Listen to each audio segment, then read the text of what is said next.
Bonjour à tous, bonjour à toutes. Merci de nous retrouver sur Kavi Média, le média du développement et de l'entrepreneuriat. Merci d'être des nôtres.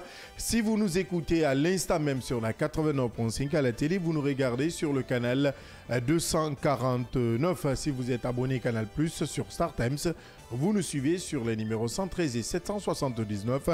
De ce côté, merci de nous suivre via notre application mobile Kavi Média disponible sur Play Store et App Store.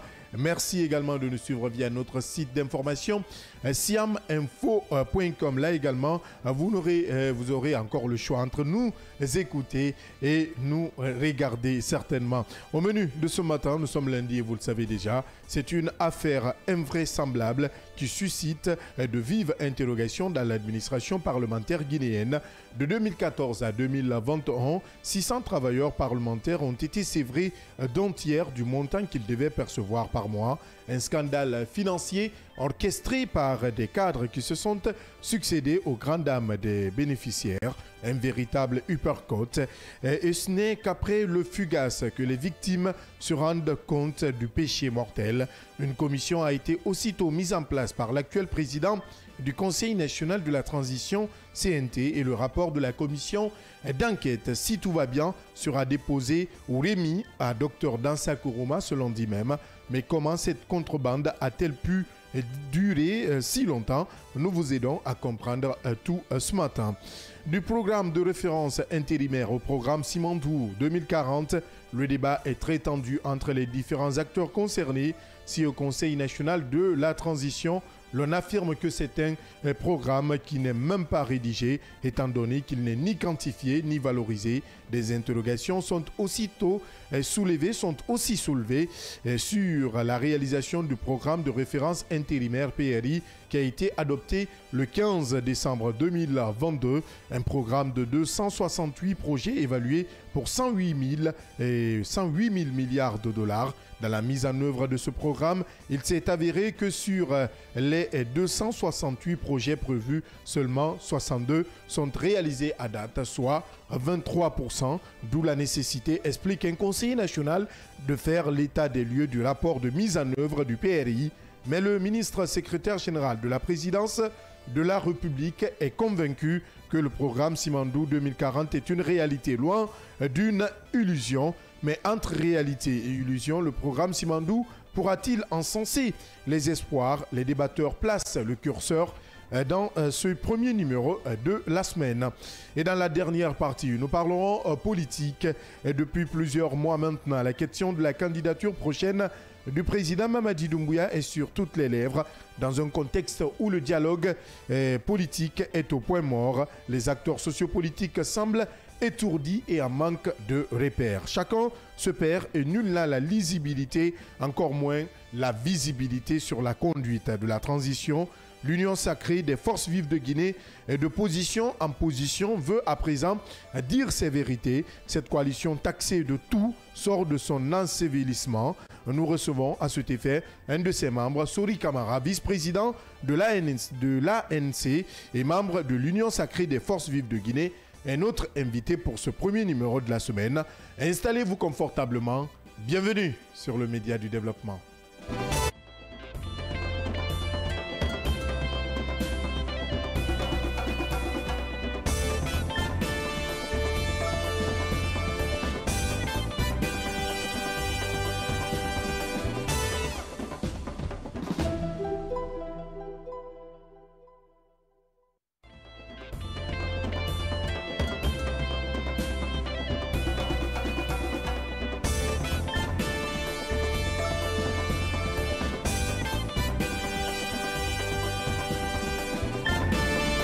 Merci de préférer Kavi Média, merci de nous écouter si vous êtes déjà autour de votre poste récepteur. Merci d'être du côté de Bofa, de Bokeh à l'écoute ou en train de regarder, de suivre cette émission Le Scanner qui vous parvient du lundi au vendredi quand il est 9h jusqu'à 10h30. Merci de nous préférer parmi tant et merci d'être de notre côté. Autour de moi, avec moi, les débatteurs de chaque matin qui vous aident à comprendre l'actualité majeure. Yamoussa, Cheikh Kamara, bonjour. Bonjour Abdallah, bonjour à tous. Ça va ce matin? Bah ouais, ça va. Allez, bonjour Mohamed Ba, le PM. Bonjour Abdallah et bonjour à tous. Ça va? Le week-end? Ça s'est bien passé, je me suis reposé, sportivement parlant, pas tellement. Heureusement, il y a un Serhou Guirassy quelque part qui donne du plaisir aux Guinéens, qui donne de la satisfaction, qui vend encore mieux l'image de notre cher pays, notre véritable symbole, notre véritable icône sur le plan international. Donc vraiment aujourd'hui, quand on dit Serhou Guirassy, on voit la Guinée, qu'on le veuille ou pas. Voilà l'emblème d'une nation dont tout pays, toute la population, tout être humain, tout Guinéen, j'allais dire, devrait être fier et pour toujours. En tout cas, c'est notre branding national, Serhou Guirassy. Félicitations aux jeunes Yaganké qui percent même hors de nos frontières. Et moins de bruit, hein. Il n'y a pas de bling-bling. Avec lui, il n'y a pas de bling-bling. On ne sent pas de bruit. Il marque, il se tait, il s'occupe de... Voilà. Comme on le dit si bien en sous Sobé, il faut les maillots. Non, c'est ça. Et le ballon d'or dont on a parlé, qu'on a arrêté de parler, je crois que c'est le début du commencement qui est en téléchargement. Le génie a tout compris. Allez.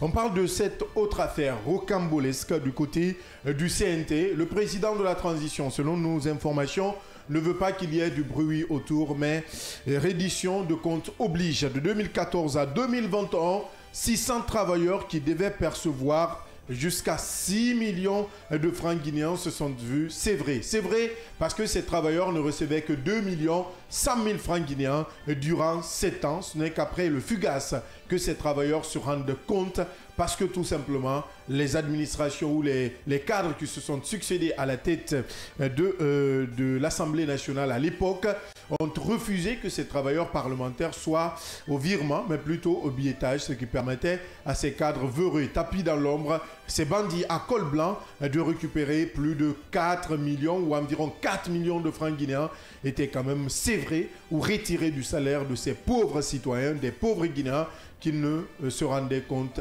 de rien. Rien, absolument rien. On nous apprend de source sûre qu'aujourd'hui même, le rapport de la commission mis en place par le président Dr Dansa Koroma sera présenté au président du CNT, Dr Dansa Koroma. Également, permettez-moi cette tautologie, ce qui va vouloir, en tout cas pouvoir tirer le faux du vrai Mohamed Ba, le PM. C'est incroyable ce qui se passe du côté de notre institution parlementaire. On parle du CNT, mais l'action, les faits dont on fait allusion aujourd'hui datent de plusieurs, au moins de deux décennies. C'est-à-dire l'ancienne Assemblée sous le régime du président Alpha Condé, je crois dans le temps, c'était les Kori Kondiano. Et comment je vais l'appeler, les Damaro, c'était eux qui sont passés par là pendant cette période. Au bas mot, on pourrait se retrouver, selon mes calculs, si tout va bien, c'est-à-dire 4 millions par mois, multiplié par 600, multiplié par chaque année. Au bas mot, je ne prends pas 7 ans, je prends 6 mois, on pourrait se retrouver à quelque chose de 172 milliards 800 millions de francs guinéens, si mes calculs sont bons. Juste à ce plus bas mot, si le calcul est bon, c'est-à-dire on a dit c'est si la moyenne, dans les conditions normales, on dit on va le faire à 6 millions, on dit on donne 2 millions, 4 millions se perdent dans la nature. Si ça c'est bon, on dit toujours si, parce que les résultats ne sont pas encore rendus publics, on n'a pas donné officiellement tout ce qui a été dit, mais si on tient compte de ça, réellement, et si ça se vérifie, c'est 600 fonctionnaires au niveau du Parlement. Dans ces 600, ils devraient percevoir au minimum les 404 millions qui sont disparus. On multiplie les 4 millions par mois et on multiplie ça par an. Par an, on multiplie par le nombre d'années que cela a duré, c'est-à-dire au moins 6 ans, on se retrouvera à quelque chose de 172 milliards 800 millions de francs guinéens qui s'est retrouvé quelque part dans la nature. Dans les conditions normales, il y a une institution judiciaire aujourd'hui dans notre pays. Nous savons, dès qu'on parle de milliards de flou autour du traitement des budgets ou des sommes avoisinant des milliards ou plus d'un milliard de francs guinéens, forcément, la CRIEF devrait rentrer dans la danse pour pouvoir apporter beaucoup plus de précision en la matière. Pour le moment, comme les enquêtes ont été engagées, nous espérons avec les enquêtes, cela va bien aboutir à quelque chose parce que là, ce n'est pas pour une seule personne. On a dit l'Assemblée nationale. Et l'Assemblée nationale, c'est comment on appelle, c'est une forme de la Guinée en miniature. C'est la Guinée en miniature. C'est le législateur. Voilà, c'est le législateur, mais vous retrouverez là des hommes de la société, comment on appelle, société civile, des politiques, tout est là. Les femmes, les jeunes, les handicapés, je ne sais encore qui manque dans cette entité qu'on a retrouvé là. Et on se permet de pouvoir faire du mal une fois de plus à cette Guinée en miniature du côté de l'Assemblée nationale à l'époque. Donc je pense que cela devrait aboutir à un résultat vraiment important pour tous les Guinéens. Pas parce qu'on veut faire du mal à ceux qui ont fait ça. Et ça c'est comme on appelle, c'est la première partie. Ça, si cela s'avère vrai, on doit sanctionner, mais aussi faire tout pour ne pas que cela se perpétue, pour ne pas qu'on continue à faire la même chose. Vous ne pouvez pas comprendre du fait que ces fonctionnaires du côté du Parlement guinéen, de l'Assemblée nationale de notre pays, depuis 2010, au courant 2010 jusqu'au 2021, 2014, 2021, beaucoup ont perdu, vraiment, n'ont pas pu prendre probablement, faire une bonne prise en charge sanitaire de leur enfant, parce que ce qu'ils gagnent du côté de l'Assemblée, ça suffit moins. Beaucoup ont perdu l'éducation de leur enfant parce que l'argent qu'ils percevaient ne suffisait pas. On ne peut pas finir par citer tout ça. Donc, il est temps de chercher à savoir, parce que beaucoup de ces cadres aussi, j'insiste sur beaucoup, sont vivants. Ils sont là. Certains sont là. L'un des présidents de l'Assemblée nationale, il est là. Il est vivant. Il est là, Damaro, même s'il en est... Mais Mohamed, on n'a même pas besoin peut-être de poser cette question à Damaro aujourd'hui, parce que selon notre source, au niveau du Parlement, c'est après le FUGAS. Vous savez, le FUGAS, c'est un fichier unique. Une plateforme électronique maintenant, oui. Merci. Donc, quand on t'enregistre tes bulletins de paye, depuis, si tu es rentré à la fonction publique en 2010, ou je prends un exemple, en 2009, tout ce que tu as perçu, tes bulletins de paye, s'affichent. Donc, ça veut dire que si Mohamed a pris, soit pendant sa première année ou le premier mois, 2 millions, ça s'affiche. 3 millions, ça s'affiche. 5 millions, ça s'affiche. Mais il s'est avéré que ces travailleurs, ces fonctionnaires sont allés, ils ont vu des sommes faramineuses sur les bulletins de paie. Mais attention, nous voyons 6 millions et quelques là, nous voyons 6 millions là, nous voyons 6 millions et quelques là, mais nous n'avions perçu au biétage que 2 millions 100.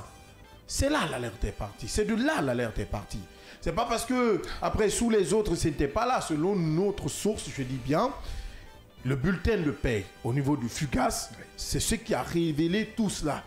Parce qu'on nous apprend à travers la même source que c'est effectivement Claude Kori-Kondiano qui a insisté à ce que ces travailleurs parlementaires aient 200 000 francs comme prime par jour. Parce qu'ils avaient un salaire dérisoire autour de 2 100 000 francs guinéens. Donc pour éviter qu'on ne demande une augmentation de salaire, ils devaient avoir des primes. Donc chaque personne qui travaillait, si tu travailles 30 jours d'emblée, 30 jours fois 200, ça te faisait 200 000, ça te faisait 6 millions. Mais c'était rare quand même de voir un fonctionnaire qui se retrouvait avec 7 jours dans la semaine comme travaux. Donc il y avait 2 jours peut-être d'écart. Donc c'est le calcul là qui s'est avéré et ça s'est retrouvé autour de 6 millions 100, 6 millions 200, 6 millions 500 pour certains. Dans le premier mois, quand Claude Kori-Kondiano a signé ce document, un premier lot a été amené vers comment ils appellent ça, la biométrie, ou je ne sais pas comment ils appellent ça, ils ont un terme chez eux. Donc, les autres sont restés bercés au virement. Les autres sont restés à la billetterie. Puisque ceux qui se sont retrouvés au virement se sont retrouvés avec toute la somme. Parce que là, si c'est un virement, tu ne peux pas sortir au nom de Abdallah, ni au nom de Cheikh, ni au nom de Mohamed. Donc, ils ont viré. Quand ils ont viré, ces derniers sont venus à l'Assemblée nationale pour dire à l'époque, bon, attention, hein, dans les couloirs, nous, on a eu 6 millions. Donc, ce que le président Claude a dit là, c'est effectif. Hein. Dès que, à entendre de bouche à oreille. De bouche à oreille, des cadres qui devaient manger, leur mangement était maintenant menacé. Ils ont enlevé tout le monde au virement. On les a retournés à la case départ, c'est-à-dire au biétage. Au biétage, c'est un lot de personnes ou un lot de cadres qui va prendre l'argent décaissé, venir payer. C'est du main à main. Cheikh doit prendre 100 000, je fais une fiche. Cheikh prend 100 000, Cheikh signe 100 000. Ce n'est pas un virement. Tu n'as pas là où te plaindre, je te dirai voici les documents. Maintenant, sauf que le karma qui existe... le bandit à col blanc. Oui, à col blanc. C'est pourquoi j'ai parlé de contrebande. Donc, dès après le FUGAS, on t'enregistre. Toi, Mohamed, tu pouvais construire une maison pendant 7 ans. Parce qu'après tout, quand tu calcules 4 millions, tu l'as déjà fait sur 7 ans. Moi, j'ai travaillé, je n'ai pas eu 4 millions, j'ai été coupé 4 millions. J'ai 172 milliards. Ça, c'est 172 milliards, ça, c'est une seule personne. Ne l'oublie pas, hein. Je ne te parle pas de tous les 600. Hein. Je parle d'une seule personne là. Donc, ça veut dire que si une seule personne sur 4 ans était sévrée de 4 millions par mois, imaginez que la personne a perdu 172 milliards 800 millions selon les calculs. Ça me fait rire, hein, mais ça ne devrait pas faire... 172 milliards de francs guinéens fois 600, Mohamed, tu vas prendre ta tête. C'est incroyable. De toute façon, ce qui est en train de se passer là, moi je pense que c'est énorme. Si ces fonctionnaires arrivent à comprendre tout ça et qu'ils doivent faire eux-mêmes le calcul, ils vont tomber en syncope. Beaucoup vont tomber en syncope. Beaucoup vont tomber en syncope parce que c'est incroyable. Est une victime. Ce n'est pas une personne qu'on a... C'est une victime là, qui était là, à la signature. Il est même la personne maintenant, aujourd'hui, elle s'en répère. Elle est sans espoir parce qu'elle se dit, est-ce que justice, même si justice sera faite, est-ce que nous, on va rentrer en possession de tout ce montant, 172 milliards, 800 millions de francs guinéens par mois, et comment par personne sur 600? Non. Est-ce que ça même, c'est possible aujourd'hui de récupérer toute cette somme? Non, mais ça fait mal, hein. Ça fait mal. C'est écœurant. Ça fait mal, même pour nous qui ne sommes pas les victimes. Quand on fait le calcul avec tout ce que nous sommes en train d'entendre à travers ces calculs, mais ça fait mal. Et vous allez comprendre que depuis des années, vous allez comprendre que l'enrichissement illicite, la corruption, le détournement des deniers publics, ce sont des phénomènes qui se sont taillés une grande place au sein de nos institutions républicaines, parce que tout à l'heure, on parle de l'Assemblée nationale. Et donc, depuis 7 ans, ça veut dire que la situation a continué pendant 7 ans et qu'il n'y a eu personne pour lever le doigt pour se faire la voix, faire une dénonciation. Tout simplement, Abdallah, parce que les gens ont peur. Ils ont peur de leur tête, ils ont peur de leur travail, ils ont peur de perdre tout quand on décide de lever le petit doigt pour faire une dénonciation quelconque. Mais Dieu merci, il n'est jamais trop tard pour mieux faire. J'espère qu'avec les audits lancés par l'actuel président de la transition, l'actuel président du Conseil national de la transition, on attend en tout cas le rapport final de ces audits sur cette affaire. Mais en tout cas, s'il s'avère que ce que je raconte avec nos calculs, c'est vrai, c'est vraiment déplorable, c'est inquiétant, et il faut tout à l'heure, il faut immédiatement, je veux dire, j'insiste là-dessus, que la justice guinéenne se mette en branle pour vraiment faire face à cette situation, parce que ce qui se raconte là, si nos sources vraiment sont bonnes, j'espère que la justice doit prendre cette situation à bras le corps, parce que c'est un cas de détournement aussi à grande échelle. Ceux qui sont cités, vous l'avez rappelé tout à l'heure, Kouri, que son âme repose en paix, il n'est pas là. Mais j'espère que les présidents, c'est vrai que ce sont les premières têtes à citer dans ces cas de figure. On les cite parce qu'ils étaient le président de l'institution. On ne dit pas que c'est eux qui ont détourné. C'est ce que je dis. Voilà, la précision est importante. On les cite parce que ce sont les premières têtes. Mais quand vous avez parlé tout à l'heure, vous avez évoqué toute une administration. Et voilà, parce que des milliards et des milliards, je sais que ça, c'est un butin à partager entre les responsables, y compris la comptabilité, parce que c'est là où se passe tout, quoi. C'est là où se passe le biaitage. Parce que si on ne vire pas directement, on paye les gens à travers de main en main. Je crois que la comptabilité d'alors, ou les comptabilités d'abord. Mais il faut remonter, hein, ce n'est pas seulement au niveau de l'Assemblée. Il faut remonter au ministère de l'économie, au ministère du budget. Ce n'est pas là-bas seulement pendant combien d'années. C'est le haut niveau. On va commencer par le bas niveau et puis essayer de monter l'escalier jusqu'à trouver les grosses têtes, les gros bonnets. Donc, à ce niveau, Abdallah, la justice, encore du pain sur la planche, la CRIEF, s'il faut, peut s'auto-saisir automatiquement. Normalement. Pour sortir, pour mettre la lumière sur cette affaire.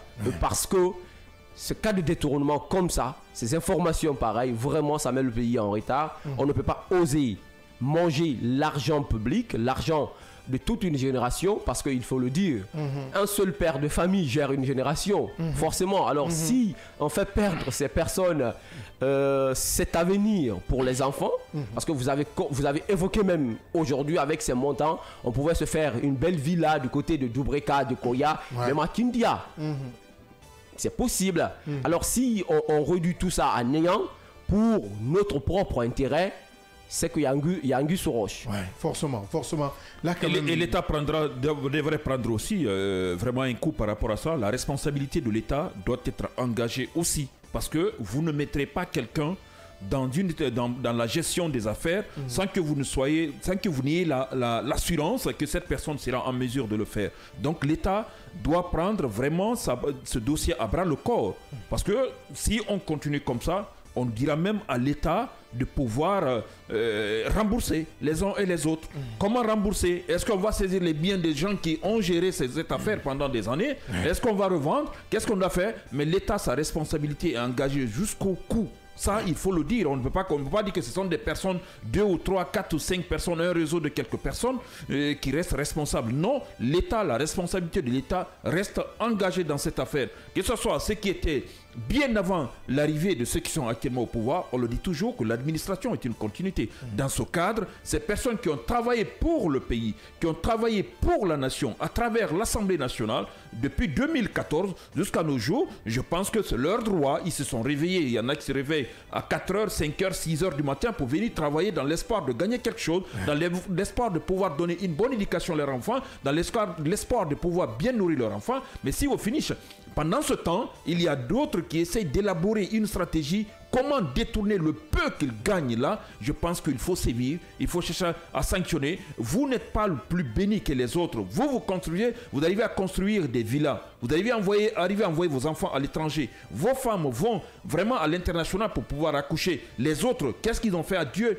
Pour se réveiller, travailler, revenir à la maison. C'est qu'on demande toujours, il faut travailler. Toi, tu travailles, c'est que tu reviens de droit, on contourne, on essaie de détourner ça, faire autre chose. Je pense qu'il est temps qu'on aide les Guinéens à sortir de cette situation. Parce que ça a trop duré. Depuis combien de décennies on tire le diable par la queue? Depuis combien de décennies on déplore la même chose? On est encore en 2025 et nous parlons de la même chose.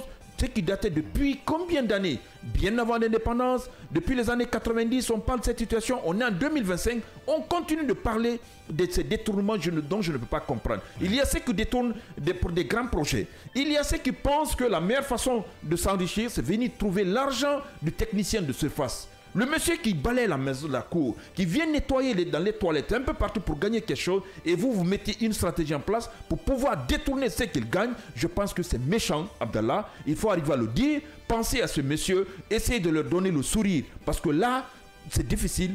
C'est trop, mon frère. Oui, à travers les calculs, si on doit calculer sur 7 ans, on aura 84 mois fois 4 millions. Je pense qu'on se retrouverait autour de 336 millions de francs guinéens par employé. Donc, si on doit calculer 36 millions fois les 600 concernés, on se retrouverait autour de l'ordre de 201 milliards.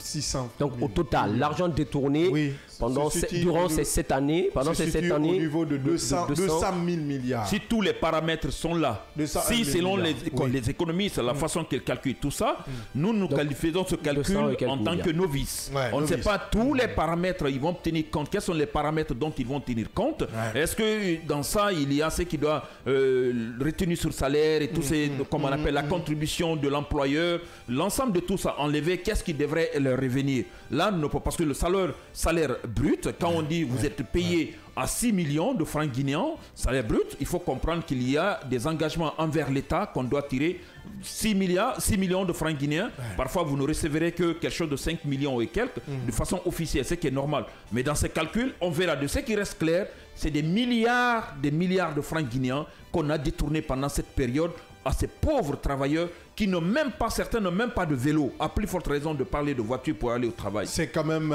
très grave. C'est effrayant. Et nous osons croire qu'après, en tout cas, la remise officielle de ce rapport, le président Dansa Kourouma et la CRIEF, la justice, les autres cadres impliqués ou concernés feront une communication officielle. Parce que jusque-là, il n'y a pas eu de communication officielle. Et je suis sûr, il y a quelqu'un dont on va parler tout à l'heure au niveau du deuxième sujet. C'est cette personne encore qui est à la tête de cette commission. Donc, il y a quelqu'un qui n'a pas sa langue dans la bouche, sa langue dans sa poche. Donc, je suis sûr que ça va barrer du côté de ces... En tout cas, ça sort toujours, Abdallah. Et ce que le cadre guinéen doit comprendre, c'est que le bien mal acquis ne profitera jamais. Tu vas essayer de profiter pendant un temps. Non. Et après, ça n'ira nulle part. Ça, c'est un fait autant grave. Et vraiment, Ali Touré, doit s'autosaisir. Bien, ce qui est bien dit. Nous nous tournons vers cet autre sujet. Du programme de référence intérimaire au programme Simandou 2040, le débat est très tendu entre les différents acteurs concernés. Si au Conseil national de la transition, l'on affirme que c'est un programme qui n'est même pas rédigé, étant donné qu'il n'est ni quantifié ni valorisé, des interrogations sont aussi soulevées sur la réalisation du programme de référence intérimaire PRI qui a été adopté le 15 décembre 2022. Un programme de 268 projets évalués pour 108 000 milliards de dollars. Dans la mise en œuvre de ce programme, il s'est avéré que sur ces 268 projets prévus, seulement 62 sont réalisés à date, soit 23%. D'où la nécessité, explique un conseiller national, de faire l'état des lieux du rapport de mise en œuvre du PRI. Mais le ministre secrétaire général de la présidence de la République de Guinée est convaincu que le programme Simandou 2040 est une réalité loin d'une illusion. Mais entre réalité et illusion, la question nous la posons ce matin. Le programme Simandou 2040 pourra-t-il encenser les espoirs, Mohamed Ba? Abdallah, on ne sait pas combien coûte le programme. Ça, c'est un problème. Quand on prend l'exemple de PRI dont on parle ici, PRI, c'est le programme de référence intérimaire, la base pour savoir un projet, ce que nous voulons faire, voilà les différentes activités que nous comptons mener et le coût sera tel. PRI dont on parle et que nous parlions ici, dont on n'entend même pas parler de tout ce qui parle du projet Simandou. C'est un document fondamental. Et le PRI est une référence. C'est une œuvre aussi de la transition. Mais c'est du 2022. 2022. Donc c'est de 2022. Hein? C'est de 2022. Alpha a annoncé, le CNRD a mis en œuvre. Ah oui, c'est quelque chose qui est là. Et donc la référence, on doit partir de là. Si ça se trouve, il y a eu 2 communications autour de ce document, autour de ce programme. Ouais. 2 communications de sources différentes, d'entités différentes. Ouais. Nous avons suivi avec intérêt ce qui avait été dit par l'ancien Premier ministre, Cabinet Komara. Nous avons suivi avec intérêt ce qui avait été dit par Amidou Kamara, qui est l'un des conseillers au CNT. C'est tout à l'heure, je disais, par rapport à cette commission d'enquête sur... qu'il est le président. Il est le président. Vous vous rendrez compte que ce n'est pas n'importe qui s'est prononcé sur ce dossier. C'est quelqu'un qui a les mains et les pieds liés dans les différentes activités au niveau du CNT. Il connaît les dossiers à ma connaissance. Si vous voyez qu'on lui a confié une enquête aussi importante, vous vous rendrez compte que qui il peut être. Dans sa communication aussi, il a fait allusion au ministère du Plan, à ses contacts au niveau du ministère du Plan et des coopérations. Vous vous rendrez compte que quand on veut faire, l'État doit faire quelque chose, quand on parle de recensement, quand on parle de pont dans cette localité, l'importance du ministère du Plan et de coopération sort de là. Surtout, on prend son côté plan. Parce que tout ce qui doit être fait, on tient compte du nombre de la population. On tient compte de la fréquence. Ils sont combien? Quand nous devons, si vous envoyez 3 écoles en Haute-Guinée, pourquoi on envoie 3 écoles? On tient compte de ces réalités. Le nombre de la population, l'âge d'aller à l'école, ainsi de suite. Comme ça se passe sur tous les plans.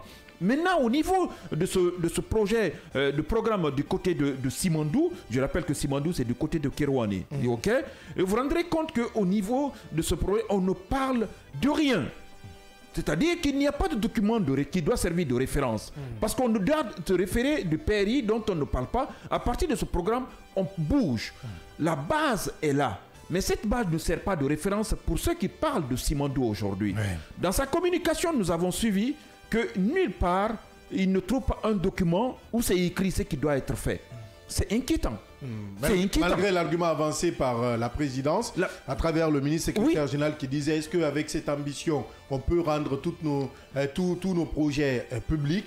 Il y a des coups bas, il y a la géostratégie. Bon, après, malgré tout, il faut se dire la vérité. Si on dit qu'on a peur des coups bas, c'est parce que là, le projet n'est pas encore... Ce que vous voulez faire n'est pas solide. Le programme, quel que ce soit le document qu'on veut faire, le travail qu'on avait, l'ambition qu'on veut dégager, c'est parce que ce n'est pas solide. Ok? C'est parce que c'est solide, on peut tenir des conférences partout, bien avant même de rédiger le document, si vous voulez. Parce que vous savez... Le début, c'est où et où vous voulez aller. Les différents partenaires impliqués dans ce dossier, il y a tellement de flou. On a essayé de peindre, de mettre une couche de peinture, parce que une couche blanche. C'était en fin janvier. Même la présidence a communiqué qu'ils étaient toujours dans le cadre de l'élaboration du document. Donc jusqu'au 25 janvier, supposons, selon la communication de la présidence, que le programme Simandou n'était pas bouclé. Donc, si on tient compte de tout ce qui a été fait, les locomotives ont été livrées, on parle de comment transguer tout ce qui est en train de faire, on le fait comme ça, les yeux fermés. On le fait les yeux fermés parce qu'il n'y a pas un document officiel, parce qu'il n'y en a pas. Nous, d'autres Guinéens, citoyens lambda, loin des couloirs de la présidence, du ministère des Affaires étrangères, du CNT, même le on peut ne pas... Abdallah. Même celui qu'on a reçu n'est pas terminé. Ça, c'est pas un document. Pour moi, ça, c'est pas un document. Ça, là, c'est que j'ai vu avec tous les détails. Moi, je ne peux même pas faire référence à ce document parce que on dit que c'est confidentiel et ce qui est dedans, ce n'est même pas encore proposé à un niveau élevé. On ne rentre pas dans les détails pour ne pas s'embourber et ne pouvoir s'en sortir. Ce que nous connaissons, c'est ce qui est fait déjà ou ce qui doit être fait. Si cela n'est pas clair, pour moi, c'est comme on appelle, c'est un avion, c'est le pilotage à vue. Voilà. Ouais. C'est le pilotage à vue, on ne sait pas où on va, le décollage en a, et puis où il a chance peut-être de décoller, mais on ne sait pas comment on atterrit et quelle est la hauteur qu'on va prendre. Tout ce qui est en train de se passer là aujourd'hui, il faut tenir compte des différents partenaires impliqués dans ces différents dossiers. Le dossier là, c'est, je ne dirais pas que c'est miné, mais c'est incroyable. Vous vous souvenez très bien qu'en 2010-2011, attention Cheikh, ça te fait rire, mais c'est un dossier incroyable. Carabiné. Ouais. Vous vous souvenez très bien, Abdallah, moi j'étais là, jeune reporter, courais quand des informations à couvrir, tout ça. En 2011, si ma mémoire est bonne, sauf si je me trompe de quelques mois, le lancement de Simandou avec le bloc 1 et 2, à travers BSGR et Vallée. Vous vous souviendrez qu'à Silicon Valley, vous vous rendrez compte qu'il y avait le président brésilien qui était venu chez nous, ici. C'est comme on appelle Lula da Silva. Pendant sa première mandature, il était venu ici. Là où nous avons aujourd'hui Blue Zone Dixon, c'est là-bas le lancement. Le lancement a eu lieu pour ce projet. Le vieux reporter, il se rappelle de ça. Donc, ça s'est passé là. Lula, on était là. On le regardait là, avec le président Alpha Condé. Avec tout ce que nous avons, que ce projet a connu comme difficulté, on a retiré bloc 1 et 2 des mains de BSGR et à l'époque c'était un certain Touré, Ibrahima Sori Touré si ma mémoire est bonne, qui avait eu des difficultés avec la justice et ainsi de suite. On les a retirés avec son partenaire qui n'est autre que Vallée. Vallée qui est une entité, comme on appelle une entreprise brésilienne. Ça aussi il y avait du flou derrière, c'est pour cela même le Brésil aussi n'a pas tellement poussé comme on appelle le bouchon. Ça s'est arrêté là, ils ont accepté par comme on appelle, par entente ou par, je ne sais pas comment ça s'est passé, on a retiré ces deux blocs. C'est ces deux blocs-là qu'on a essayé de donner maintenant à d'autres structures qui ne sont autres que le Winning Consortium, SMB Winning Consortium. Dans ce Winning Consortium, vous parlerez de Winning International Group qui est de Singapour. On parle de China Hong Kyo, qui est un groupe aussi du côté de la Chine. Et côté guinéen, quand je mets aussi, on dit côté guinéen, UMS aussi, nous savons très bien qui est propriétaire du UMS du côté de Bokeh. Et vous comprendrez, une société qui exploite de la bauxite dans la région de Bokeh et tout ce que nous connaissons. On ne rentrera pas dans le dossier de UMS pour dire c'est pour qui UMS et quels sont les différents partenaires. On revient pour pouvoir parler de ce projet. Vous comprendrez qu'il y a projet et il y a programme. Et quand on dit projet, il faut comprendre qu'est-ce qu'on appelle projet, qu'est-ce qu'on appelle programme. Projet, vous vous rendrez compte, il y a la construction. D'abord, l'exploitation minière, tout court. Vous comprendrez que les rails dont on veut parler là, le Trans-Guinée, on parlera de ça, le port, un peu de l'aéroport, ça s'arrête là. Si tout ça s'est fait avec les 60 000 travailleurs qui sont impliqués dedans, tout ça finit, on a le projet qui a commencé. Le programme maintenant, c'est l'ensemble des activités connexes liées à ce projet. C'est-à-dire l'environnement, quelles sont les activités, les entreprises qu'on va mettre là, du côté comme on appelle de l'agriculture, qu'est-ce qu'on compte faire, qu'est-ce que l'agriculture peut tirer de ce grand projet. Mais l'ensemble de tout ça, le flou est là. On le dit à travers des mots, à travers des textes, avec de l'éloquence, mais le fond n'existe pas. Le monsieur, le conseiller du CNT arrive jusqu'à dire que c'est une véritable coquille vide. Forcément. Ah non. Forcément. Il ne fallait pas être à côté de moi parce que j'ai eu l'impression que moi j'étais tombé en syncope. Coquille vide, toute cette communication, il faut qu'on arrive à nous dire aujourd'hui ce qui s'est passé. Il faut sortir le grand jeu maintenant. Et le truc, qu'est-ce qui s'est passé? Komara a donné, bien avant, moi j'ai écouté Komara, avant Amidou Kamara. Amidou, oui. Komara, ce qu'il a donné techniquement, il n'y a rien à dire, c'est clair. Parce que quand on met quelque chose en place, il a fait allusion à ces... Komara également n'a pas fait de cadeau. Hein. Non, mais il faut le dire. Il a été dur. Non, mais et pourtant, c'est ça la réalité. Il a pris l'exemple des 60 000, les 60 000 Guinéens ou les 500 000 employés qui sont liés actuellement dans la mise en place de ce projet. Ouais. Leur fonction, c'est juste dans 3 ans, 4 ans, 5 ans, on ne parlera plus de ces 60 000. Les 60 000 là vont se retrouver dehors. Ouais. Quand ils vont se retrouver dehors, comment ils vont travailler maintenant? Ce sont ces gens probablement qui pourraient commencer à dire que c'est nous qui avons mis en place ce projet, maintenant on nous a mis à côté. Qu'est-ce qu'on a mis en place pour ce projet? Bref, pour ne pas être long, on dit l'ensemble de ces activités, il faut qu'il y ait une certaine interconnexion entre les différents projets pour qu'on parle de développement. Selon l'analyse faite par Komara, ça ne sera pas moins de 15 ans avant que les Guinéens ne commencent à vivre réellement de ce projet. Et d'ici là, qu'est-ce qui va se passer? Il y a eu des gens qui se sont retirés de ce bloc 1 et 2. On parle de Siemens, comment on appelle Benny Siemens. On l'a dit, on dit à l'amiable, il s'est retiré. Est-ce que le monsieur s'est retiré complètement? Si je ne me trompe, israélien. Israélien. Est-ce que le monsieur s'est retiré complètement? Comment ça s'est passé sur le plan juridique? On ne dit rien. Il y a d'autres personnes qui sont impliquées dans le bloc. Ça, on parle de bloc 1 et 2. On ne parle pas de bloc 3 et 4. 3 et 4, ça, c'est côté Rio Tinto. On a entendu parler des années ici de BHP. Ouais. C'est lié à ces deux blocs-là. Il y a eu parlé de corruption, comme du côté de la bourse des États-Unis de New York. On a sanctionné des personnes. Les gens ont dit qu'il y a eu des résultats qui se sont tus. C'était avec Rio Tinto. Ouais. Dans les conditions normales, je dis bien dans les conditions normales, notre CRIEF, devrait s'intéresser à ce qui s'est passé pendant cette période au niveau de la gestion de Simandou. Dans les conditions normales, devrait s'intéresser. Parce qu'il y a eu des gens, des noms, dont on parle des millions de dollars de commissions qui ont été versées. Ça existe. Bien. Ça existe, c'est des faits. On peut faire toute une journée ici sur l'émission. Malheureusement, on n'a pas de temps. Mais c'est un dossier qui est carabiné. On va continuer à suivre de très près. Dans tout ça, ce qui m'a donné une certaine raison de croire que tout ce qu'on croyait comme spéculation que la réalité, c'est la sortie du ministre du côté de Kindia, du secrétaire général, le ministre secrétaire général de la présidence, qui a essayé de répondre sans citer les gens. Mais aussi dans ça, on a senti qu'il y a de véritables pics de la part du ministre secrétaire de la présidence Amara, que vraiment les deux communications, soit il a répondu au conseiller Hamidou Kamara, soit il a répondu indirectement. L'ancien Premier ministre. Il a plutôt répondu à Kabila Komara parce qu'il a dit nos aînés. Nos aînés, mais quand il dit nos aînés, c'est lui qui est aussi de l'Assemblée aussi, c'est pas son jeune frère. Oui, on le sait, mais ça veut dire nos aînés, ce sont forcément nos prédécesseurs. Forcément, ça on le laisse dans la bouche. Donc après, avec Hamidou Kamara, ils sont ensemble aujourd'hui. C'est difficile de dire aujourd'hui qu'il répond à tel ou à tel. Moi, c'est pourquoi j'ai pris les institutions. Moi, je préfère écarter Cabinet dans le débat dans un sens où lui-même, il n'est pas dans la gestion. On peut dire qu'il n'a aucun poste aujourd'hui, mais le CNT quand même, c'est quand même cette maison dans laquelle passent tous les projets avant adoption. Donc là, c'est pourquoi moi, de facto, je n'ai pas voulu d'abord. C'est l'un des 3 pieds de notre République, l'Assemblée. Il faut comprendre. Oui, il y a Moussa Cheikh Kamara. De plus loin, il y a quand même quelque chose que Aminou soulève qui est très important. C'est quand il parle de 23% seulement de réalisation pour le PRI. PRI qui devait s'étendre de 2022 à 2025. On est à 23% de réalisation sur 268 projets. C'est encore grave. Avant de parler de Simandou, il a quand même fait un bon rappel, c'est de faire l'état des lieux de ce qu'on avait commencé, qu'on n'a pas pu terminer. Parce qu'il a même évoqué que c'était lié notamment à un manque de mobilisation de ressources. Donc s'il y a eu manque de mobilisation de ressources avec le PRI, qu'est-ce qui peut sauver le programme Simandou 2040 ?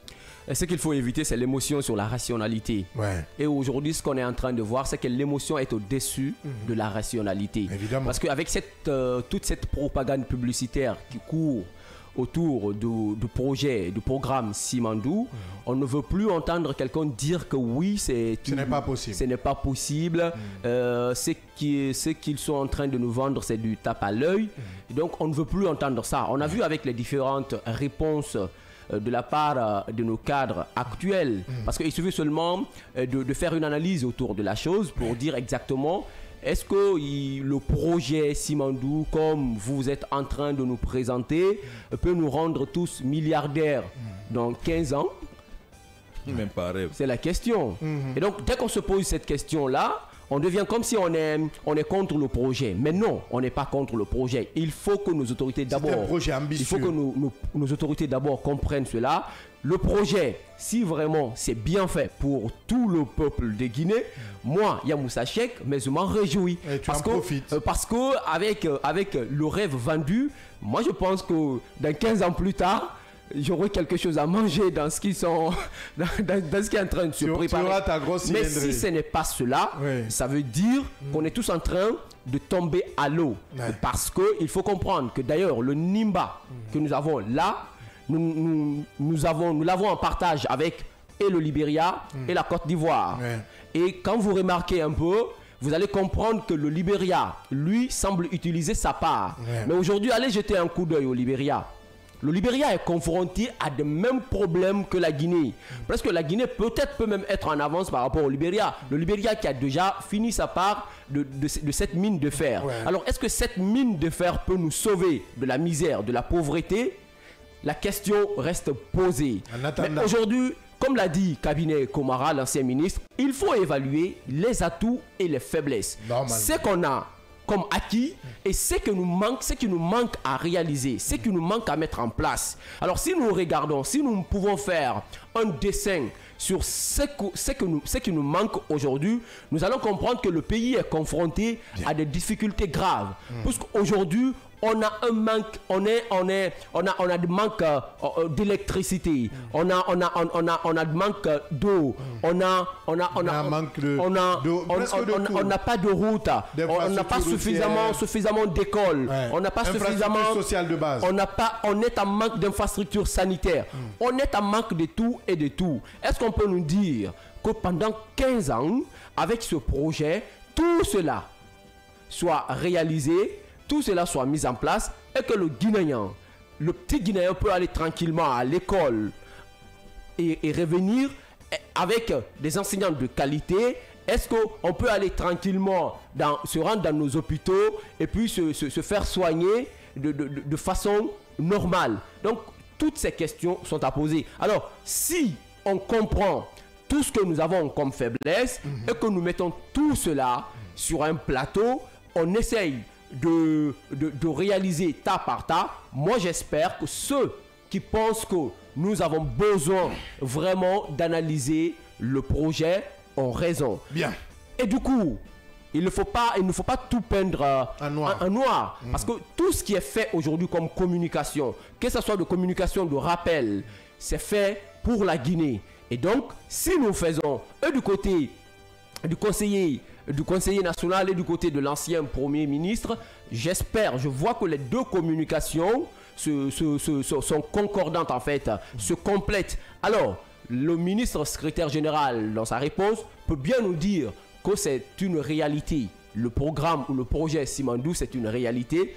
Nous savons que c'est une réalité parce que le Nimba existe, nous le savons. Mais est-ce que le projet tel que présenté n'est pas une illusion? C'est notre question. Le projet et même le programme, parce que là, il faut réévaluer la mise en œuvre du programme PRI. Il faut toujours partir de 0 vers 1. C'est très important. Si le PRI n'a pas pu être déroulé normalement parce que les fonds ont manqué, il faudrait que vous soyez quand même clair envers le peuple de Guinée. 268 projets qui ont été prévus. On n'a que 62 projets réalisés. C'est quand même décevant de la part. Il faut même dire identifier. Est-ce que c'est réalisé ces 62 projets aussi? C'est ce qu'Amido a dit. C'est identifié. Non, c'est ce qu'Amido a dit, hein, que 62 seulement ont été réalisés. Donc on va le prendre à part les mots. 62 réalisés sur 268, c'est quand même déplorable. Commencez d'abord par étudier le PRI, voir les forces et les faiblesses du PRI, peut-être prendre une part importante du PRI, reverser dans le programme Simandou 2040, ça vous permettra d'avoir certainement des documents qui peuvent aller. Sinon, Simandou, c'est un rêve. C'est un rêve pour tout Guinéen demain de se voir avec une grosse cylindrée à la fin du mois, être comme la France, être payé à la fin du mois parce qu'on est simplement Guinéen. Ça va être notre fierté. C'est que même si on ne travaille pas, on soit payé. Bâtissez. Ça, c'est le rêve qu'on est en train de nous vendre. Bâtissez des projets. Si c'est ça, des projets. On en veut. Et des il faut que ça soit solides. sur la ligne. Sur la ligne, c'est très important. Quelques réactions d'auditeurs et de téléspectateurs avant d'enchaîner avec notre invité de ce matin, l'infatigable communicant du CNRD de Général Mamadi Doumbouya, civilité, généreux Emmanuel, enfant prodige de Bouramaya Samaya. Monsieur Sila Rukens, une pensée positive à votre PDG Edouard Koundouno et mon patron honorable Job Beto. Nous souhaitons la clairvoyance de la 9e législature, mais sans la démagogie et la sincérité de Dr Dansa Kourouma devrait présenter aux Guinéens depuis. Il a été à la tête du CNT, il doit faire la situation de sa gérance et d'en parler. La gérance des autres, vive la paix, vive le CNRD. Abdallah, le président du CNT, devait commencer par mettre à la disposition de la population guinéenne l'argent qui a été dépensé lors de la vulgarisation de l'avant-projet de la nouvelle constitution, puisque c'est l'argent de tous les Guinéens pour une question de confiance. Le jour d'aujourd'hui, aucun Guinéen n'est au courant ce qui s'est réellement dépensé, et c'est à ce que je cherche le montant qui est sur le bulletin si différent, c'est que les travailleurs recevaient, c'est du détournement simple. Je demande je demande l'implication de mon président, le général d'armée Mamadi Doumbouya, pour que les bénéficiaires puissent bénéficier de leur argent. Signé le communicant du CNRD de général Mamadi Doumbouya, l'enfant chéri de Bouramaya Samaya, Monsieur Sila Rukens. ISO, notre ISO. Bonjour Kavi FM, bonjour mes chers journalistes. Très belle explication du sujet du jour, ça nous a beaucoup plus marqué pour savoir ce qu'on ne savait pas. Vraiment, vous êtes les médias de référence de la place. Signé Ibrahima Sori, ISO Camara, notre fidèle, toujours en place chaque matin. Et autant, bon sang de Dieu, ce pays-là est pourri jusqu'aux os, je vous jure Abdallah, même si vous, qu'est-ce qu'il veut dire, fourraillez dans les affaires de la présidence, au nez même du président, vous allez sentir quelque chose de mauvais. Ibrahima Louis Kamano, depuis Kountia, je ne comprends pas trop, mais j'ai quand même relayé l'information. Bonjour les voyants journalistes, je suis Mfali Ebeka. C'est vraiment salutaire que la population sache comment sont dépensés les biens publics. Le président du CNRD et du CNT devrait dire aux Guinéens où sont passés les 6 milliards laissés par l'Assemblée nationale. Si la CRIEF est une juridiction responsable et impartiale, qu'elle s'autosaisisse dans ces différents cas, mais très malheureusement, l'objectif de cette cour, qu'est-ce qu'il dit ? De cette cour, a été désorienté et instrumentalisé. La CRIEF est une juridiction des vainqueurs, sinon cette affaire devrait être une aubaine pour elle. On enchaîne toujours avec ses auditeurs sur le plus 224 629 95 67 deux fois. Bonjour le meilleur de sa génération, c'est pourquoi nous sommes très mal barrés des soi-disant intellectuels, les bandits à col blanc, une bande organisée. Vous irez tous en prison, que l'Éternel nous vienne en aide. Il est très remonté ce matin cet auditeur. Bonjour le meilleur de sa génération, Abdallah Kamara. Bonjour à vous, à tous vos excellents chroniqueurs. Bonjour à Banco et à Fran Wali. C'est dans la préfecture de Sigiri. Merci à Mohamed Ba d'avoir pensé à notre Serou Girassi, l'attaquant turbo de Dortmund qui continue de faire trembler les filets semaine après semaine. Côté politique, je demande au général Doumbouya de respecter son engagement, de rendre le pouvoir aux civils. C'est vraiment important. C'est Boïba depuis Kissidougou qui nous pratique chaque matin fidèle à cette émission. Bonjour ma radio du développement. Je suis Ali Radafi depuis Bessia-Port 1. Abdallah, sans surprise, quelle sorte de Guinéens sommes-nous qui vont travailler à Simandou et toute leur campagne est focalisée sur Simandou, à ma Guinée. Que Dieu nous pardonne. On va reconnaître le travail des uns et des autres. C'est mieux à vous attendre dire les choses qui ne vont pas dans notre pays. J'ai de la vertige. Je salue mon véritable journaliste, le PM, les Radafi. Ne tombe pas ce matin. Bonjour Abdallah, bonjour à tous. Je pense que l'ancien PM et M. Amidou ont révélé ce que le Guinéen ordinaire ne savait pas et ne sait pas dans l'affaire Simandou. En tout cas, il y a Kalabanteya dedans. Moussa Moïse Camara depuis Hafia qui nous laisse cette autre réaction. Toujours avec ses auditeurs et téléspectateurs sur le plus 224 629 95 67 deux fois. Bonjour Kavi Média, bon début de semaine à toutes et à tous. Que de tout puissant veille sur nous et qu'il nous comble de grâce. Chaque fois, c'est la même chose que je vous dis. Si nous continuons à pardonner, le pays ne changera pas. C'est celui qui détourne tuer la personne. Si nous faisons une fois, deux fois, les bêtises vont s'arrêter. Vraiment, le détournement a une place énorme en Guinée. Et c'est un phénomène qu'on doit effacer pour mieux survivre, sinon nous sommes dans la mer Rouge. Moi c'est Nyangana Noël Koulemou depuis Lansanaya Barrage. Portez-vous bien et bonne journée à vous. Bonne journée du côté de Lansanaya. Salut les hommes de bonne foi. Pour moi les militaires ne devraient pas toucher à Simandou parce qu'ils n'ont pas d'expérience. Les militaires risquent d'enterrer le peuple vivant. Tout ça pour le soutenir leur candidature. Signé Mamadou Saliou et depuis Nyakri. Merci Mamadou Saliou. Djambouria, notre Djambouria. Salam à vous et salam à mes parents de Dalabaditi Djambouria d'Ankama, dans mon village natal. Simandou est un projet peine perdue. Ce projet, ça va nous mettre dans la pauvreté, dans la misère de plus. Ce n'est que de l'arnaque. Ah, Djambouria, une pensée positive à notre Alpha Zidane Diallo. Mais où il est? Car ça fait longtemps qu'on n'entend pas sa réaction dans votre émission. Et puis c'est vrai, il faudrait qu'on prenne des nouvelles de notre président, Zidane. Alpha Zidane, qui se fait très très rare. Merci Djambouria pour ce rappel.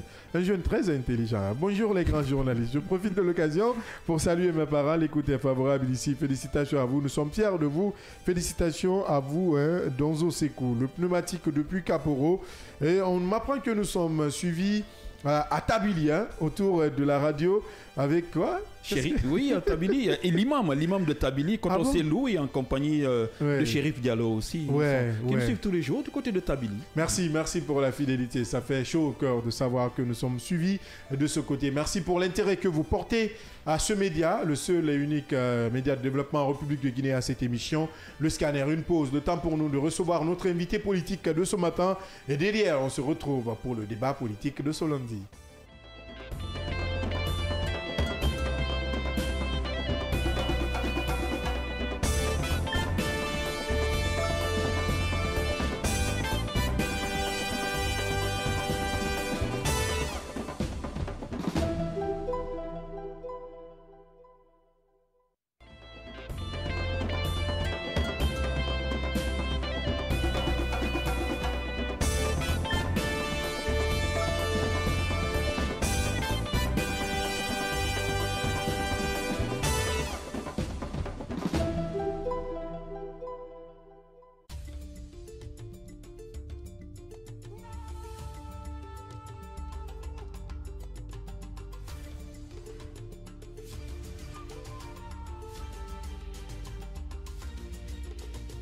Kavi TV, la télé du développement.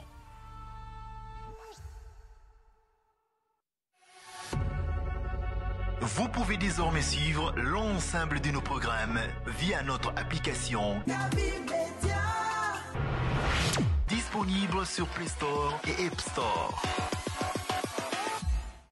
L'information est le meilleur carburant pour faire fonctionner les machines pour un développement durable. La photographie de l'actualité, c'est aussi sur siaminfo.com, notre plateforme dynamique.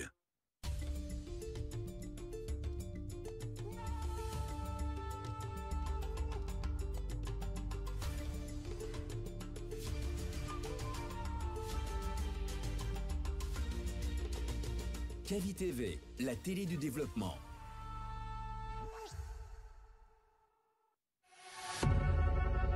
Vous pouvez désormais suivre l'ensemble de nos programmes via notre application Kavi Media.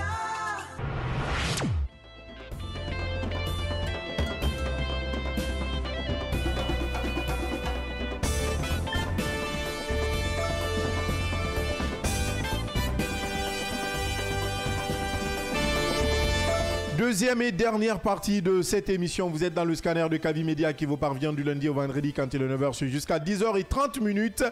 On parle de politique. Depuis plusieurs mois maintenant, la question de la candidature prochaine du président Mamadi Doumbouya est sur toutes les lèvres dans un contexte où le dialogue politique est au point mort. Les acteurs sociopolitiques semblent étourdis et en manque de repères. Chacun se perd et nul n'a la lisibilité, encore moins la visibilité sur la conduite de la transition. L'Union sacrée des forces vives de Guinée, de position en position, veut à présent dire ses vérités. Cette coalition, taxée de tout, sort de son ensevelissement.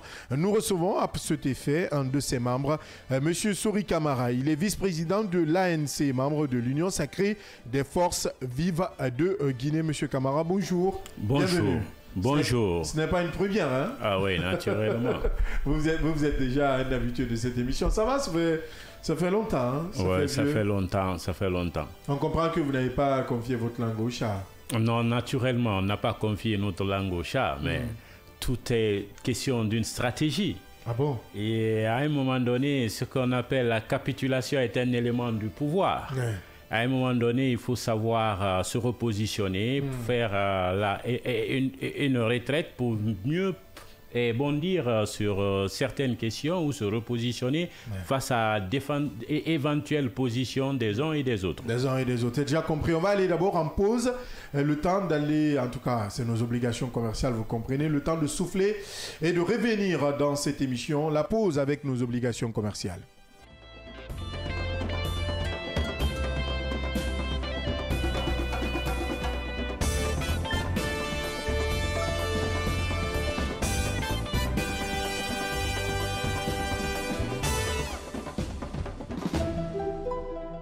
Chez Mondial Express, nous transformons vos voyages en une expérience inoubliable.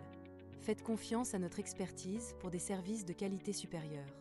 Grâce à notre service d'assistance visa, simplifiez toutes vos démarches administratives à travers nos experts.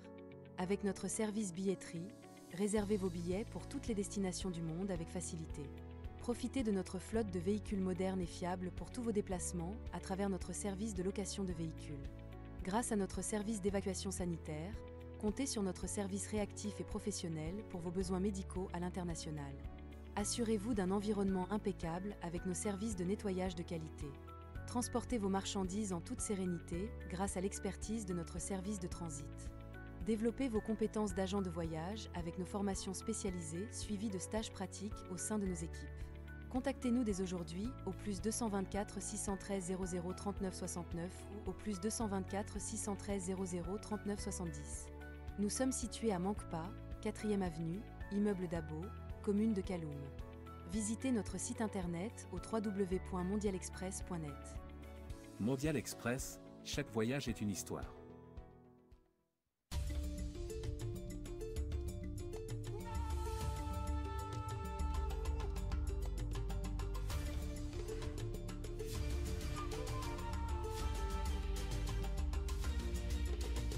Cavi TV, la télé du développement.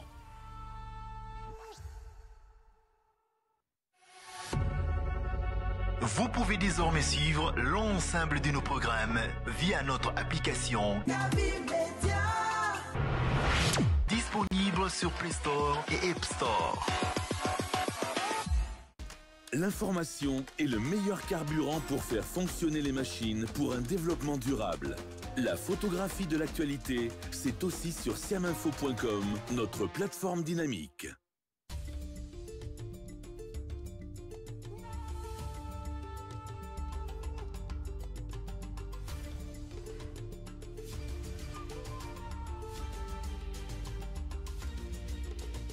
Cavi TV, la télé du développement.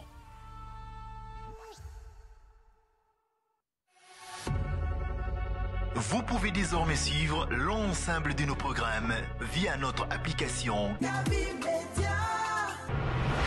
disponible sur Play Store et App Store. L'information est le meilleur carburant pour faire fonctionner les machines pour un développement durable. La photographie de l'actualité, c'est aussi sur siaminfo.com, notre plateforme dynamique. Direct, événements, débat, décryptage, édition spéciale, talk show, magazine, documentaire, actualité, fiction, avec notre équipe de professionnels et à travers notre antenne dynamique, réécrivons ensemble la plus belle histoire du développement. Cavi TV, regardez la lumière. Cavi TV, la télé du développement.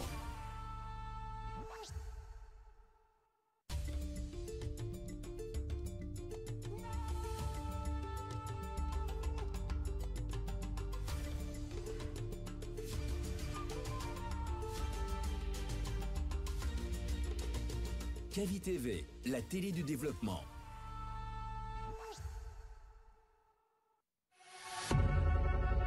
Vous pouvez désormais suivre l'ensemble de nos programmes via notre application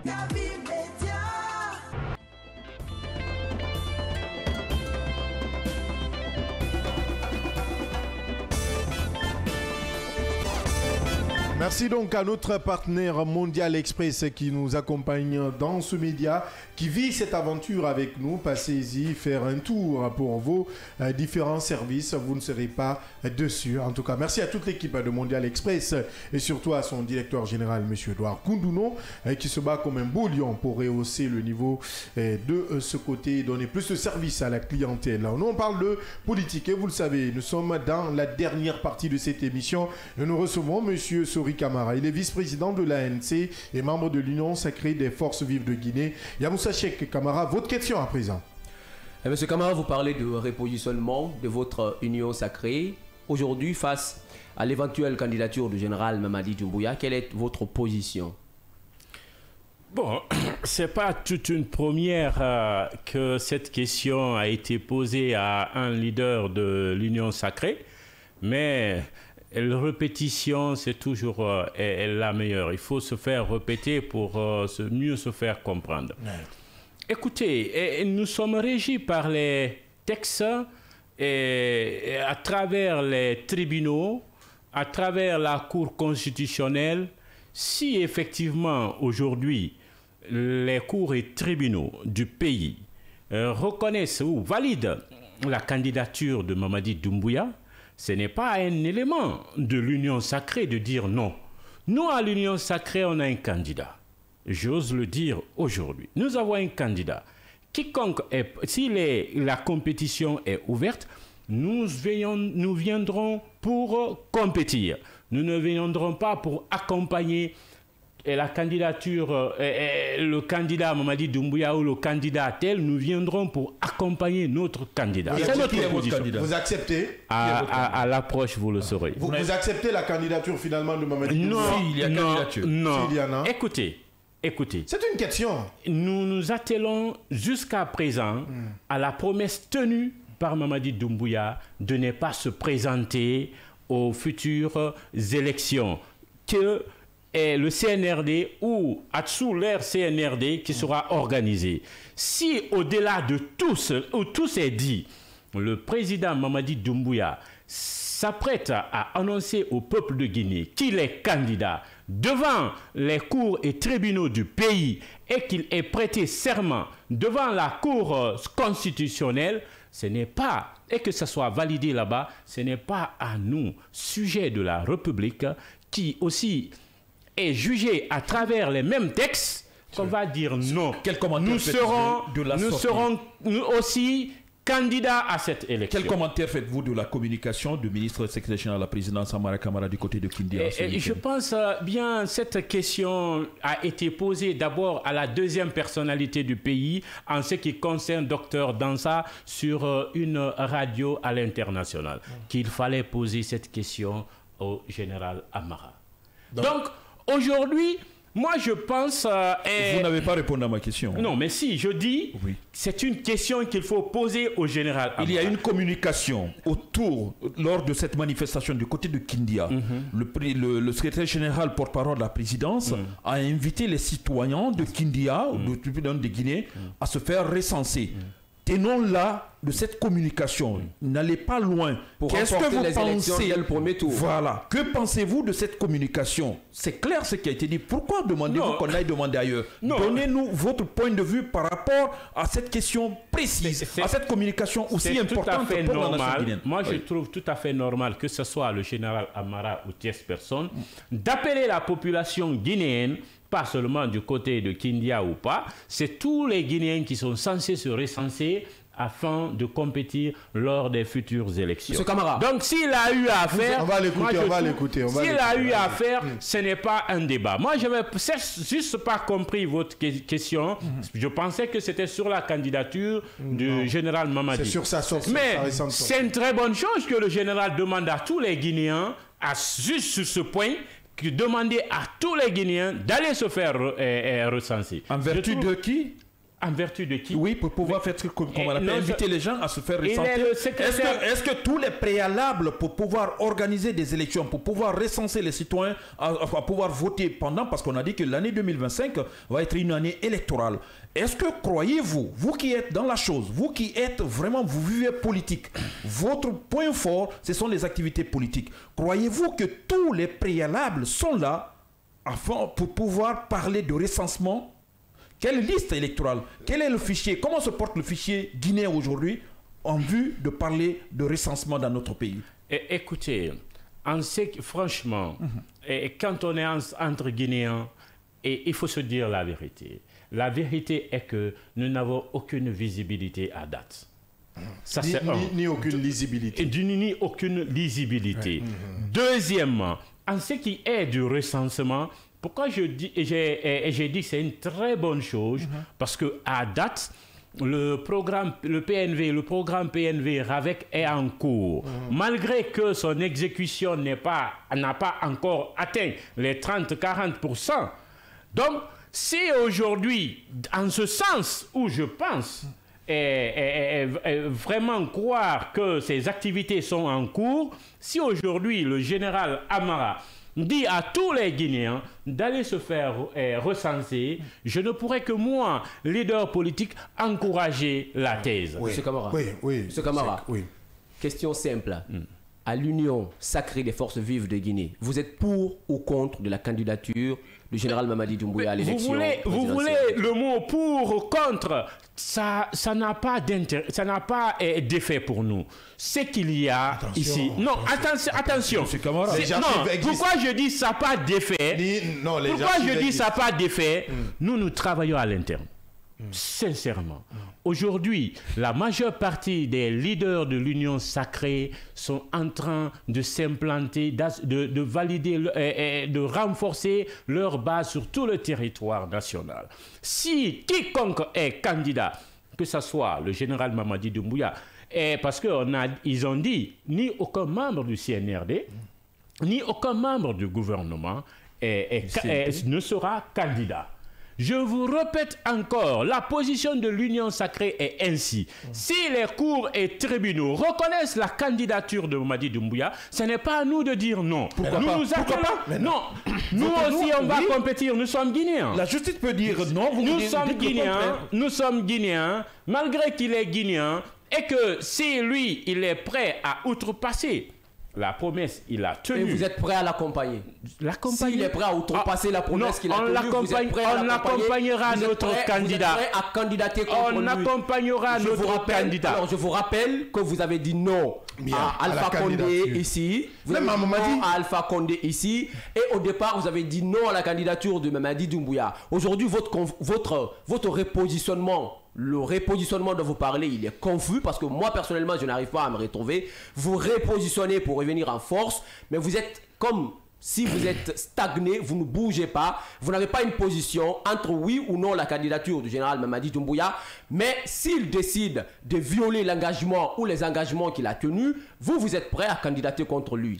Vous parlez de Alpha Condé, un homme à une époque très reculée que j'ai beaucoup admiré, que j'ai beaucoup servi, et j'ose dire qu'il a été vraiment un mentor ou un père spirituel. J'ose le dire, je le dis souvent. Mais cet homme a été un échec pour toute une génération africaine. Vu ce qu'il a eu à faire dans le passé en Afrique et en Guinée. Entre parenthèses. Deuxièmement, si j'ai dit non à Alpha Condé pour son 3e mandat, je ne le regrette pas. Et je ne le regretterai jamais. C'est ma position, c'est la position du PDND. Aujourd'hui, nous sommes dans une situation exceptionnelle qui a été entraînée, encadrée presque par le professeur Alpha Condé. Il a violé la constitution de 2010.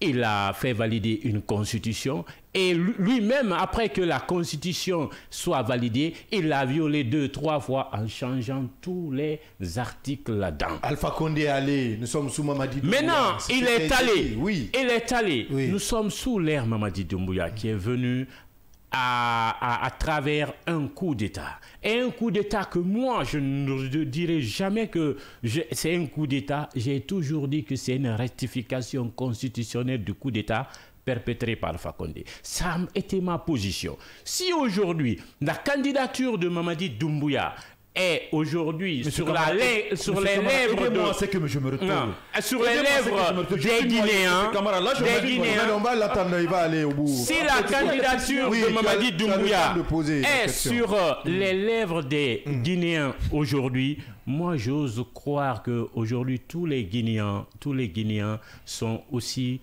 regroupés à travers ou derrière certains leaders qui composent la vie de la nation. Monsieur Camara, j'ai suivi avec beaucoup d'attention vos différentes interventions. Ce que moi je veux, on va rechasser l'histoire, mais l'histoire de l'Union Sacrée. L'Union Sacrée, il y a quelques mois, tapait du poing sur la table pour dire non à une candidature de président Mamadi Doumbouya et une fin de la transition le 31 décembre 2024. Quelques semaines après, l'Union Sacrée se rétracte, prend une autre position, se met à côté du pouvoir en place du CNRD à travers des annonces. De camps les qualifient de vendus, d'autres les qualifient de repositionnement, comme vous voulez, le qualifie l'acte de repositionnement.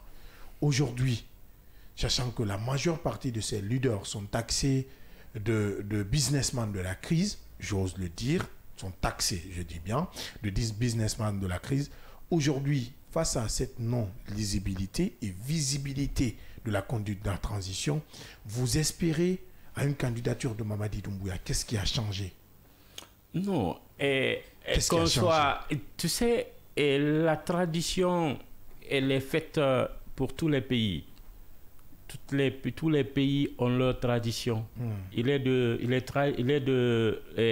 la nôtre? Que les gens disent l'union sacrée est vendue. Les gens disent que l'union sacrée est avec le CNRD, le pouvoir en place.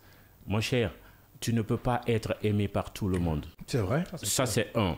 Deuxièmement, aujourd'hui, si vous vous rappelez, le 27 décembre, notre initiative d'organiser une concertation nationale afin de rediscuter, requalifier le contenu de la transition a été purement et simplement annulée à la dernière minute. Et par qui? Jusqu'à présent, nous ne le savons pas. C'est la question qu'on vous demande poser. Jusqu'à présent, nous ne le savons pas. Nous maintenons notre position. Laquelle? Notre Parce position, que vous en avez plusieurs. Aujourd'hui, notre position est que la charte qui est là, il faut la réviser. Si nous devons, là il est caduque 2 ans après, à partir du 31 décembre 2024, c'était fini là. Et on nage dans une période d'incertitude qui ne dit pas le nom. À travers ça, muni d'idées erronées de certains civils qui sont en train aujourd'hui de saper la démocratie dans ce pays. On n'en a pas besoin. Sincèrement, tout ce qu'aujourd'hui, que ce soit les acteurs de la vie de la nation, les Guinéens ont besoin, est que le CNRD et les acteurs de la vie de la nation se retrouvent autour de la table, qui n'est pas Mamaya, comme c'est en train d'être fait, la propagande à travers tout le pays. On n'en a pas besoin. Est-ce que vous pouvez qualifier ça de propagande pendant je dis bien que le président ne s'est pas prononcé? Non, moi je dis bien, les propagandes de la Mamaya, on n'en a pas besoin. Vous avez besoin sincèrement, de quoi? On a besoin de s'asseoir en tant que Guinéens, discuter, requalifier les choses pour que la paix et que l'alternance crédible soit du jour en Guinée. Mohamed. Le retour à l'ordre constitutionnel. Maintenant, Mohamed veut des éclaircissements. Là où nous sommes, on se demande qu'est-ce que vous voulez? Votre structure, est-ce que vous voulez des élections ou bien vous tenez à ce que les autorités vraiment continuent pour toujours dans la gestion des affaires? Parce qu'il y a un trou. À partir de cette réponse, on verra quelle est la suite à donner à votre communication. Écoutez, on est dans une transition depuis le 5 septembre 2021. 2021. Et j'ose dire... Et dans une refondation depuis le 1er janvier 2025. Non, la refondation, c'est pas moi qui ai dit, j'ose dire ici, la refondation a commencé depuis l'ère feu Ahmed Sékou Touré. La refondation, c'est un processus. Ceux qui pensent que la refondation est un acquis du CNRD, c'est leur droit. Mais la refondation, c'est un processus. Quand vous prenez depuis à la question. Voilà. La question aujourd'hui est que la position de l'Union sacrée, c'est ce que vous voulez réellement élection ou candidature. Oui, c'est ça, non? C'est ça, exactement. Nous voulons les élections libres, crédibles et transparentes dans un bref délai. En quoi avec ou sans le CNRD, le candidat du CNRD? Avec ou sans le CNRD, nous voulons le candidat. Bien, non, déjà, peut-être qu'on a la réponse maintenant à ce qu'on a toujours posé comme question. Non! Avec ou sans le CNRD? Pourquoi je dis avec parce qu'on n'est pas contre, on ne peut pas être contre une décision de la Cour constitutionnelle. Loin de tout ça. Non. Je l'ai dit ici. Attention. Si les cours et tribunaux reconnaissent Mamadi Doumbouya comme candidat, ce n'est pas nous. Attention, la charte n'est pas d'abord révisée. Non, si. La charte n'est pas révisée. La charte n'est pas révisée. Donc, jusque-là, c'est la charte. Non, jusque-là. C'est la charte. Non. Jusque-là, c'est la charte. Jusque-là, du côté du CNRD, c'est la charte. Au vu des acteurs de la vie de la nation que nous sommes, nous jugeons que cette charte est caduque. Ne répond plus aux exigences de 2 ans qu'ils ont promis. Il faut réviser la charte. Il faut réviser le contenu de cette charte. Et je me répète encore, si les cours et tribunaux du pays, de la République de Guinée, valident la candidature de Mamadi Doumbouya, ce n'est pas à nous, leaders politiques de l'Union sacrée, de dire non, nous allons compétir. C'est vous qui l'avez dit il y a quelques mois. Hein? Non. On n'invente rien. Nous allons compétir. Monsieur Camara, suivez-moi. Moi, je vous trouve confus. Non, je ne suis pas confus. C'est vous qui êtes confus. Maintenant, regardez, je vous explique. Sincèrement. Vous voulez des élections avec ou sans le candidat du CNRD. Et c'est vous encore qui parlez de réqualification et même de la révision de la charte. Si nous partons sur la base de réqualification des choses et de la révision de la charte parce que vous pensez que nous sommes dans une autre période de transition, ça veut dire que les élections ou l'organisation des élections peut être mise de côté. Parlant de réqualification, on peut se mettre à fixer une autre durée de la transition qui peut permettre aux militaires de continuer au pouvoir, de rester, parce que vous parlez de réqualification, alors que nous sommes à une période électorale. Comme l'a dit le président de la transition, l'année 2025, c'est une année électorale. Et vous voulez qu'on réqualifie les choses. Si nous partons sur la base de réqualification des choses, pendant qu'il y a une constitution en rédaction. C'est pourquoi je dis que vous êtes confus. Je ne suis pas confus, c'est que vous êtes sur une position. Non, ma position, pas de position, c'est que vous êtes confus. Vous êtes sur une position élection, de réqualification, révision de la charte, c'est une confusion. Vous êtes sur une position de oui ou contre. On est plus sur une position de oui ou contre. Si vous avez parlé d'élection, avec ou sans le candidat du CNRD. Là, on a compris. Là-bas, on a compris. À ce niveau, il n'y a plus de confusion. On a compris que vous voulez compétir avec n'importe quel candidat. Non, si, c'est conditionné. Mais si les cours et tribunaux acceptent, valident la candidature du général Mamadi Doumbouya, vous candidatez contre lui. Cette position vous allez aux élections. Là, on a compris. Ouais. Mais vous avez dit que vous voulez les élections libres et transparentes.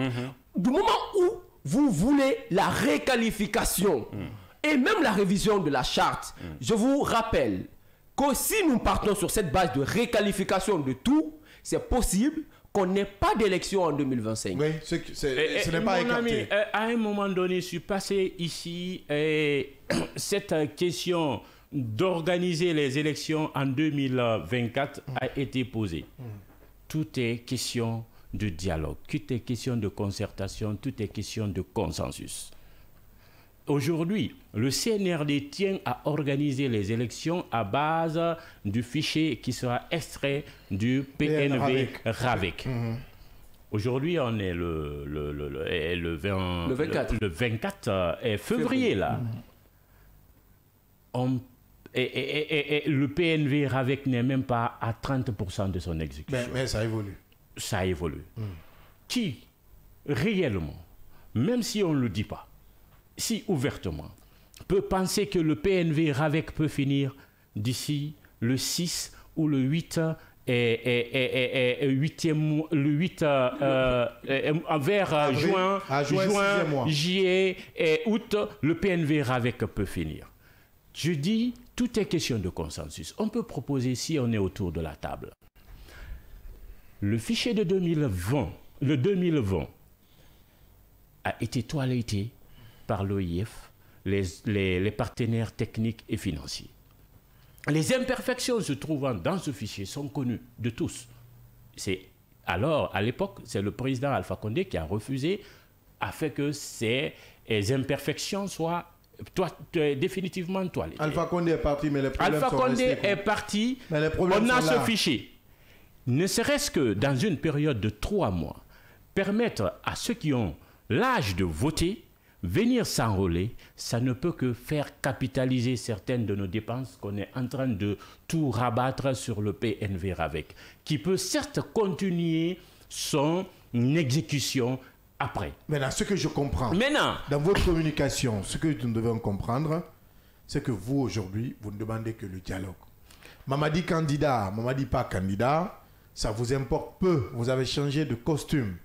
À l'Union Sacrée, Mamadi candidat, élection 2025, élection 2024, tout a changé. Ce que vous voulez, qu'on aille aux élections. Vous vous résignez au fait que ce soit lui candidat ou sans lui, organiser au moins des élections pour qu'on soit situé. Mon cher Abdallah, si on ne communique pas dans le contexte en prenant les idées des uns et des autres, c'est ce que je dis. On va essayer de parler ici, les gens ne nous comprendront pas. Qu'est-ce qu'on doit comprendre? Sincèrement, aujourd'hui, Mamadi candidat et Mamadi n'est pas candidat.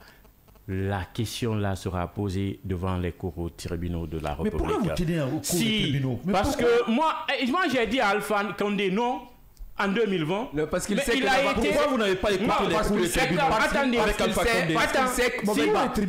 Parce qu'il sait que l'avant-projet de la Constitution est clair là-dessus. Non, l'avant-projet de la Constitution ne regarde pas la Constitution. Vous parlez de l'avant-projet de la Constitution. Non, mais c'est votre point de chute. Parce que vous savez que devant les cours et tribunaux, sa candidature sera certainement validée. Parce que non. En tant que candidat indépendant. Non. Mais c'est possible parce que l'avant-projet de la Constitution de l'avant-projet de la Constitution, sincèrement. Et l'avant-projet de la Constitution, nous avons eu à accompagner, à vraiment faire nos recommandations. Nous avons eu même à exécuter certaines activités que nous avons jugées vraiment nécessaires. Mais ça ne veut pas dire que nous adhérons à cette cause. Non, vous avez vulgarisé. Non. Vous avez même nous avons participé aux activités de la vulgarisation. Vous avez vulgarisé. Non, mais... Vous avez vulgarisé. Vous n'avez pas suivi nos communications quand on était... J'étais à Kindia avec le coordinateur de l'Union Sacrée, Dr Ibrahim Mansouri. J'étais avec la Kindia lors de la rencontre des acteurs avec le président lors de la vulgarisation. Il a dit que c'est un bon travail. Attends. Et comme vous...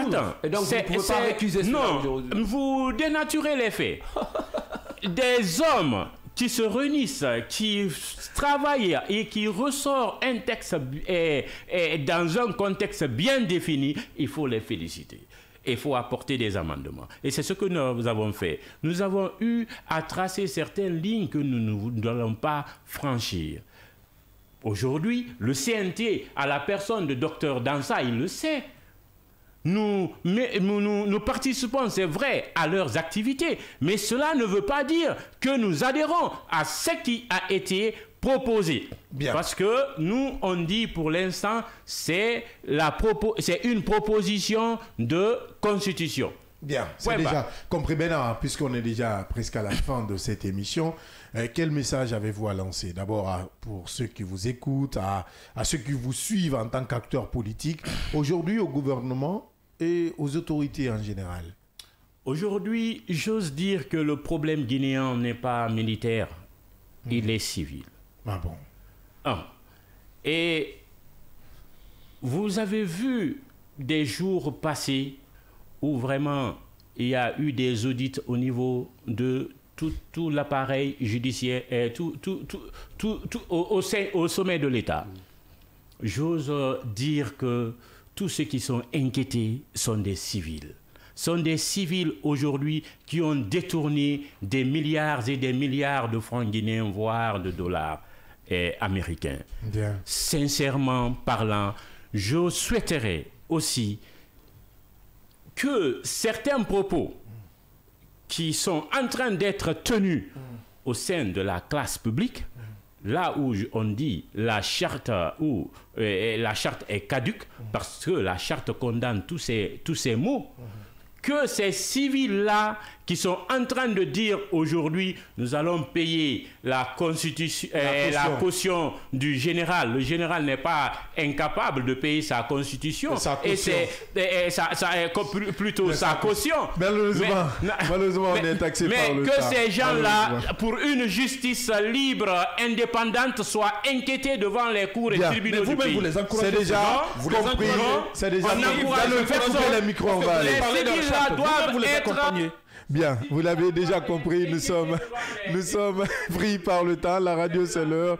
Le débat est très roulé dans cette émission. Merci, M. Camara. J'ouvre votre micro. Merci d'être venu dans cette émission. Merci et merci à vos millions d'éditeurs. Merci, Mohamed Ba, le PM. Merci Abdallah.